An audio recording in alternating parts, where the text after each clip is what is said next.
السلام علیکم سامعین، آج 26 جولائی 2021 ہے۔ آپ کو یہ اطلاع دی جاتی ہے کہ حضرت مولانا عبدالخالق صاحب سنبھلی دامت برکاتہم العالیہ نائب محتمم دارالعلوم دیوبند کی طبیعت کافی روز سے ناساز چل رہی ہے، اور چند روز پہلے بھی حضرت کی طبیعت بہت بگڑ گئی تھی اور حضرت کو دہلی لے کر جانا پڑا تھا۔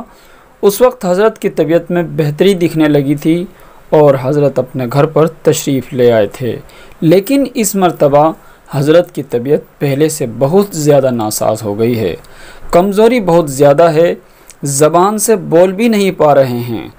آپ حضرات سے دعاؤں کی درخواست ہے کہ اللہ تعالی حضرت کو شفاء کاملہ عاجلہ عطا فرمائے۔